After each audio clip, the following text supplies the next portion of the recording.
Hi. That was a bit excessive. Hi, wibbly wobbly. So, no comics this week. I am flat broke. I've been really quite ill for the past 6 weeks, 7 weeks. So I've just recently just started going back to work on the phase back to work. Things are manageable now, so don't want to get into it because it's personal stuff. But yeah, getting better. Just take time. But because of that, funds haven't been as great as they normally are. So I'm just having to put on hold getting my comics this week. I'll be getting them next week. So there'll be about 2 weeks, 2 3 weeks worth of comics to look at. So I'll do like a big whole review show then. But I've got loads.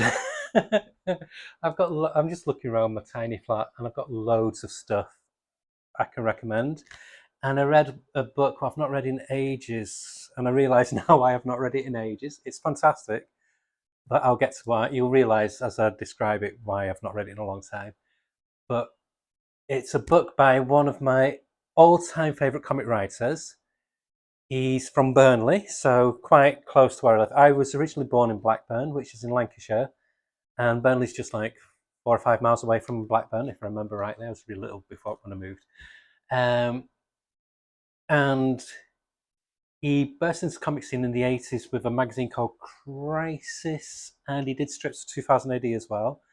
The one that kind of got his foothold in 2000 AD was a strip called Tyranny Rex, which is about this sentient dinosaur woman.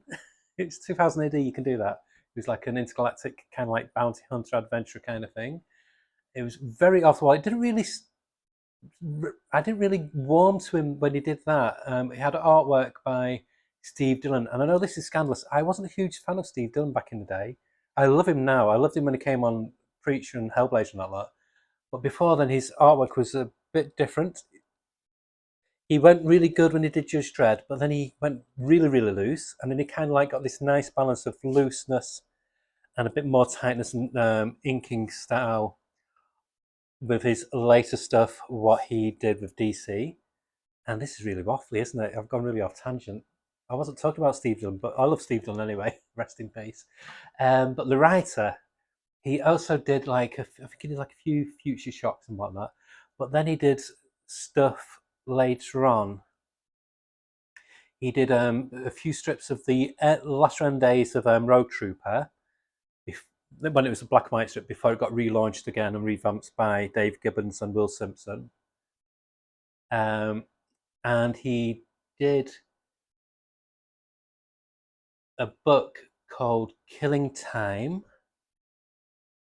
which was mind blowing. It's as if what would it be like if William Burroughs wrote a sci-fi science fiction story. It was very very messy. It made Grant Morrison seem logical. It very much felt like cut and paste ideas and just picks things at random. And the dialogue was fractured and weird and wonky, but it works. There's something weirdly beautiful about it. And then he created one of my all-time favorite characters, which was Devil in War. With originally it was illustrated by Sean Phillips, and of course, as I've mentioned before, Devil in War is like this fantastic character who looks like Terry Thomas, but with the build of Arnold Schwarzenegger. He's an exorcist for the Vatican. He's gay, and he's a vampire. I mean, perfect, perfect. And John Smith was in the 80s was a very out gay man, which wasn't really mentioned much in comics at the time. I think the only ones I could think of was Howard Cruz and P. Craig Russell. I think those were the only two that I could think of at the time who were out gay and happy. Andy Mangels did stuff for Wizard as well. Why do I know this stuff? I don't know. But this is really convoluted. I've not even told you the writers yet. Um, and he also before that, I'm skipping all over the place in my timelines in my head. I've got like a mind palace of comic information.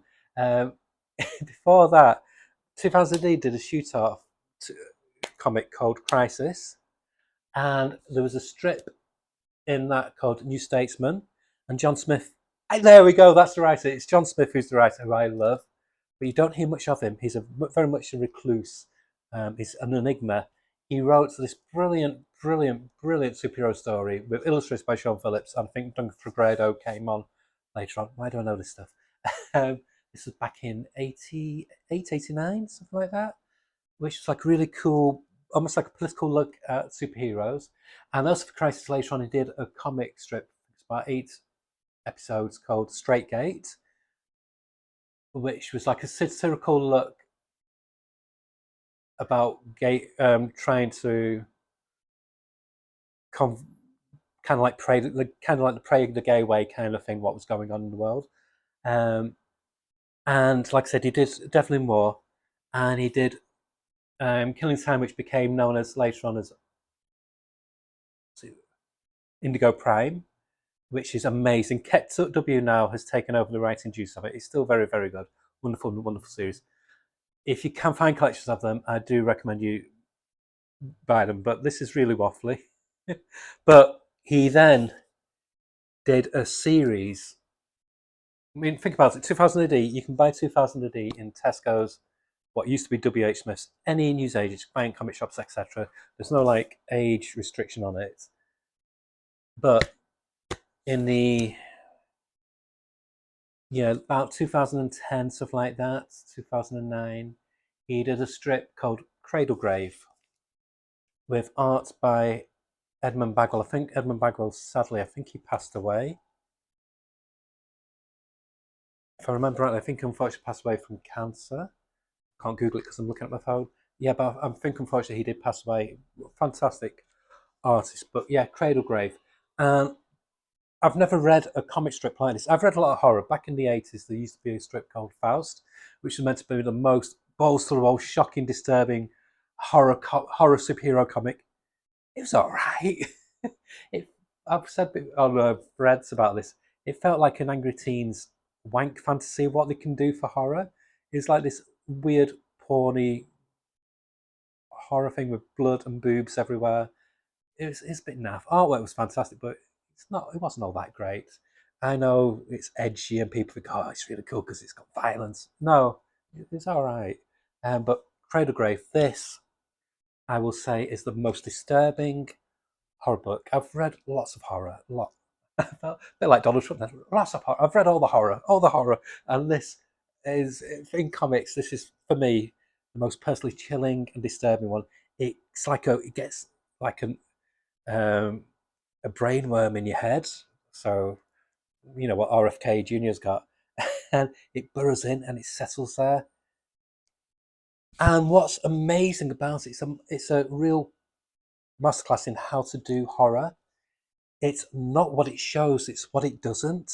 It lets your brain work overtime just through the descriptive words of what the writer John Smith does. The arts as well is just gorgeous. You can still get this on 2000ad.com. I think there's a few copies left. It's not a big book. It's about a 90-page story, but it's wonderful. I read it in one sitting last night, but it chills you to the bone. It's not just because of the horror concepts. I'll read what it says on here.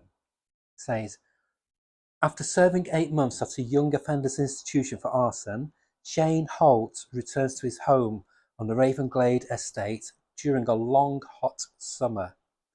Plagued by the Asbo generation, that's basically like the chavs and whatnot, the estate has seen its fair share of problems, but nothing comes close to the horror that lurks within Ted and Mary's council home. So it's urban horror. If you've ever seen some of the horror films by Ben Wheatley, who's a British director, he does these very claustrophobic, very working class kind of tales, what come across as normal initially, and then they either evolve or devolve. I guess devolve because they suddenly become really, really skewed and a bit of a head fuck. And this is what this is like. And also, it reminds me a bit of the film. Um, I forgot what it's called now. No, it's gone. Forget that. But yeah, it's got it's got like the urbanicity of say um, Ben Wheatley or the writer Ramsey Campbell who's done the intro in here, but with the subtle body horror of a David Cronenberg film. And it's not where it's just in your face, in your face, in your face all the time. They do little glimpses. But that, even though that is a horror element in it, that's not the most horrific thing about it. The thing that's most horrific are just the ordinary people who live on this estate. It starts off where he comes out of in America, it'd be juvie, I guess. We call it Borsal over here, or we did. Um, don't watch Scum, fuck you up. Um, but he he comes out today, he wants to get set straight, so he's reunited with his mum. His mum's a proper working class mum. She works in the supermarket, and his brother. And he's got his dog who he loves. But he comes out and it's just like this really sticky heat, this summer heat. What's just driving everybody cranky. It's raised the temperature, the the moods of everybody rather a bit cranky than normal. There's been a bin strike that's been going on for about 4 weeks, coming up to 5 weeks in this.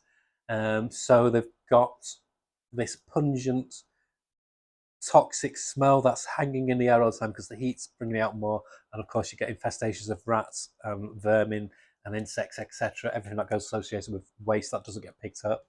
So there's all this going on. There's vast unemployment. There's drugs. There's all these working class inner city problems that are going on in this estate. And it's called Cradlegrave because that's what they've called it. They like scrolled over on it. It used to be called Ravenglade, but they've changed it to Cradlegrave with this art. Yeah, anyway. But so he reunites with his family and his friends. And it starts off for the first few chapters just of like this almost Ken Loachian slice of life where you can feel the grime, you can feel the hardness of the life, what they're living in, just through the words. And then but the words suddenly hint that there's something not quite right in the whole atmosphere. The dialogue as well, what he's written for between in the characters is just so natural. If you're in America, you might not get some of it because it's very, very obviously he's a northerner like me, so there's a lot of like northern dialogue. There's a lot of like slang what chavs use as well. So yeah, so like I said, he's trying to get himself right. So he sees if this old guy who kind of likes as a child needs any help, and he's just trying to help just improve people's lives a bit. But his old life is coming back to haunt him. His friends are still doing what he was doing before he went to juvenile detention.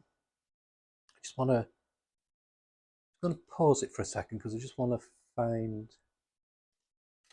what was it, what I need to find. So yeah, I just want to show you before we get to like the meat of the story. There's this. So he just has this thing going on, just a normal casual dialogue with his friends, reuniting with his friends. But then there's these boxes of story while they're doing this, and just which are hinting at the things underneath. So he's back at his mum's.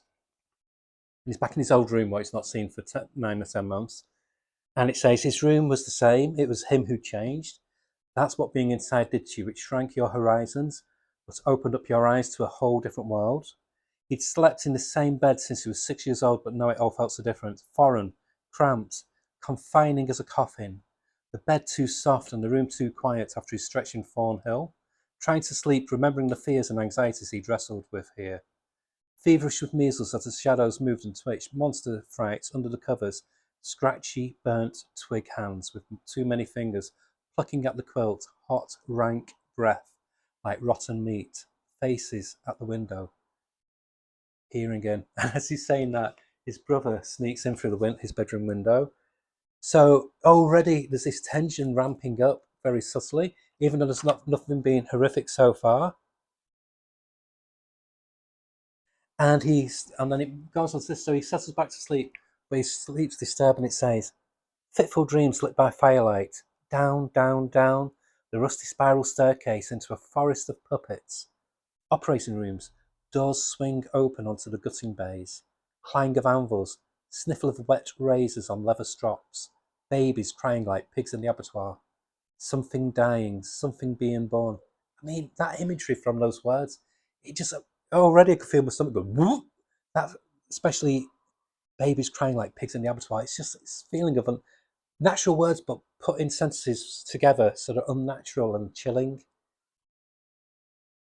And so already you know something's not quite right. So, like I said, he meets up with this old guy who's called Ted, and his wife Mary's not so well. She's just you just see her peering through the window there. And so him and his mates, something happens. I don't want to give too much away. So they're basically hiding from the cops, and so he knocks on the door of Ted and Mose and asks if they could just hide in there for a while. And they hear her voice. They hear Mary shouts through the bedroom wall, going, "Ted, who is it? Did you let somebody in?" And Ted says, "That's our Mary. I better just see what she's after." So everything's still coming across as just this old guy looking after his wife who's not well. And then we're just talking, and then there's again the text comes up and it says he felt sick and lightheaded, a tingling like E in his bladder, disgust and desire mingle in his belly. So he's feeling these weird vibrations of disgust and like this highly sexualized energy at the same time. And so it doesn't show you; it just goes like little reveals you thinking, okay, this woman's ill, but at the back of your head saying, but is she just ill? And so Ted's making him a drink, and he says it was inside him now, that sickly randy feeling, skin prickling with sweat, pressure on his eardrums like being underwater, and the smell growing stronger. Sweet, fertile, goat and pear drops, honey, wet dog and Dettol, and rancid butter. I mean, instantly it creates these conflicting things. What, when they're by themselves, fine, but together you're like, whoa. And he peeks into the door and he hears the woman saying, "Sugar and spice, and all things nice. Shut the door behind you. There's a good lad. It's time for your feed." Oh my God. Already my brain is going 10 to the dozen, overreacting, imagining things. I'm thinking it can't get any worse. It gets worse. But in the meantime, there's a situation that happens, like I said, him and his friend have to hide. And again, that's a bit of a, they didn't do that. And they did. So everything has consequences, but not in the way that you would expect. So you've got about two or three storylines going on at once. So it's more a story about this estate, or what you call it, city block in America, where they're basically fucks. There's just this, unless you leave the place, you're fucked if you live there. Everything's not right. I mean, his dog gives birth to these little babies, and again, what should be something that's quite cute and sweet, something's not right, and then there's the reveal. Oh my God! They go and see Mary. You see Mary. I'm not going to show you. You need to read it. I'll just show you a little bit because I could get struck off if I showed you more. It's grim. So him and his mates, they feel like it's like these. It's like this aura emanating from Mary is fucking up the senses big time. They're repulsed, but they're intrigued at the same time. They're turned on by it as well. And he manages to pull himself away from this overbearing desire to mingle with Mary. I think that's the. Oh, it's bad. So he basically smashes through the front door glass window and gets out. But his mates stay. But even though he escaped, there's still enough where he has flashes of what he experienced just in those milliseconds that he was in that room. But his friends stayed. Oh, and this guy comes out of prison, and he's a parent of this child, where they did something that has consequences on the child, and consequences on them because he's out for vengeance, and everything's just getting more and more tense by the minute. Things are getting more and more distorted and weird. His dog, who normally loves him to bits, starts snapping and growling at him. And then something happens to Ted. Ted does something to himself. And then it shows his mates with Mary. You know how sometimes you wish you can unsee something? This is it. Oh my god, quickly. Oh boy. Honestly, it's the grimmest thing. It's not just her, but she's monstrous. She literally is monstrous. It's the effect it has on the chavs, on his mates, how they become addicted. They can't see the horror. They're just addicted to her, to whatever it is that she's producing. They call it black milk. Yeah. And so Ted's killed himself. It's not. That's one of the fewer horrors in here, and that's just like the catalyst that things just ignite because then they realise Ted's going to rot. He's going to start stinking. We've got to dispose of the body. I'll just leave that there because they're planning to, just carry the body out and dump him somewhere, but another member of the group decides to do something else with it. It's. I was going to say it doesn't show you much, but it shows a scene, a panel, and I lurched. I was like, oh, but it needed it. It doesn't hold back its punches at all. And then it's just showing things like in the area being things are just decaying and rotting,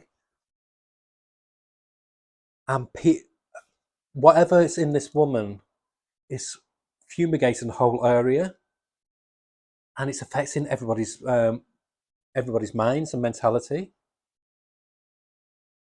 and things just ramp up and ramp up. So fights break out. People are normally really pleasant and kind start doing things that are abnormal, like one young boy does something to a cat,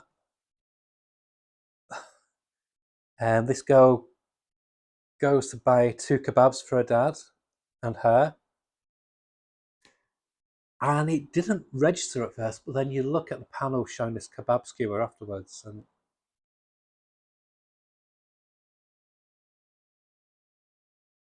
and it just ramps up and ramps up and ramps up. His dog goes mental. Um, it just each page you can feel this infection infecting it all, and then it gets to such a point where she's revealed for what she is, but it doesn't go in the way that you expect. But it shows the mob mentality of people as well. But there's a scene for all this horror. There's one scene with this young girl who's already had a lot happen to her, and it's just this paragraph what he puts in describing what's happened to her. It's stuck in my head. I slept last night and I had dreams about it. For me, that was the most horrific thing that really got under my skin. I'll read it to you. So this is her, and it says, Kira hears it all, the scuffle, the commotion, the shouting and smashing, and finally the screams. So everybody's going berserk, and she's just sat there because things have happened to her. She don't look. She can't look. Eyelids glued shut tight as the noises begin. A wet, crunching sound like people eating celery. That sound seems to go on forever. And it wasn't being euphemistic. Her eyes have been glued shut. Not by her, but by somebody else who you wouldn't expect to do it. If you want a horror book for Halloween, honestly, nothing gets more under your skin than Cradlegrave. The last time I felt this disturbed, but I could admire the artistry and the beauty in its monstrosity, was Audition, the Japanese film by Takashi. I forgot what his name is. Um, this had the same kind of stomach punch in me, but I couldn't stop reading. And this came out in a weekly comic we could get in Tesco's. Marvel, their red bands are shit. They couldn't do this. DC couldn't do this. This is more extreme than anything that Vertigo's ever done. Oh yeah, John Smith also did a series called Scarab for Vertigo. Do highly recommend you check that out as well if you can find it. I'm doing a bid for it on eBay. But yeah, he's a hidden gem, John Smith. There's rumours he's not done a comic strip since Cradlegrave, which was 13 years ago, 14 years ago. But there's rumours he's coming back to do something, so I can't wait. Do check out Indigo Prime if you can, and of course, if you can get hold of collections or read them digitally of Devlin War as well. Just a really undersung talent of a writer. He's a fantastic writer, and this is a book that gets under your skin so much. And the art by Edmund Bagwell is superb because it's hyper realistic, which it needs to be for this. Because the mundanity, it needs to convey the mundanity of life in the council estate for the horror to really hit home. 10 out of 10. It's a perfect book if you like feeling nauseated afterwards, but in a good way. Okay, bye.